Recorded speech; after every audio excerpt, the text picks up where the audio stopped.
व्यक्ति मस्जिद में नमाज अदा करने के लिए आधी रात में घर से निकला। अंधेरे की वजह से वो ठोकर खाकर कीचड़ में गिर पड़ा। उसके मुंह और कपड़े पर कीचड़ लग गया। वो आदमी घर गया और हाथ मुंह धोकर और कपड़े पहनकर फिर मस्जिद की ओर चल दिया। कुछ ही कदम चला था कि दोबारा ठोकर लगी और वो फिर गिर पड़ा। वो फिर उठा और घर वापस गया, हाथ मुंह धोकर और कपड़े पहन फिर मस्जिद जाने के लिए निकला। लेकिन इस बार दरवाजे पर ही एक आदमी चिराग रोशन किए हुए खड़ा था। वो रोशन चिराग वाला आदमी नमाजी के आगे रोशनी करता हुआ मस्जिद की ओर चला गया। उस रोशनी की वजह से नमाजी को मस्जिद तक पहुंचने में कोई परेशानी नहीं हुई और वो आराम से मस्जिद पहुंच गया। मस्जिद के दरवाजे पर पहुंचकर वो रोशनी वाला आदमी बाहर खड़ा रह गया और नमाजी मस्जिद के अंदर दाखिल हो गया और नमाज अदा करने लगा।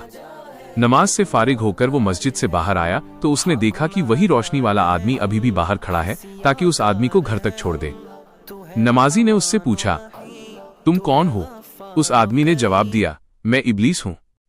नमाजी हैरान होकर बोला, तुमने मेरी मदद क्यों की? इब्लीस ने कहा, जब तुम पहली बार गिरे थे तो अल्लाह ने तुम्हारे उम्र भर के गुनाह माफ कर दिए। जब तुम दूसरी बार गिरे तो अल्लाह ने तुम्हारे पूरे घर वालों के गुनाह माफ कर दिए। मुझे डर हुआ कि अगर तुम तीसरी बार भी गिर गए तो कहीं अल्लाह तुम्हारे सारे कौम के गुनाह ही माफ ना कर दे।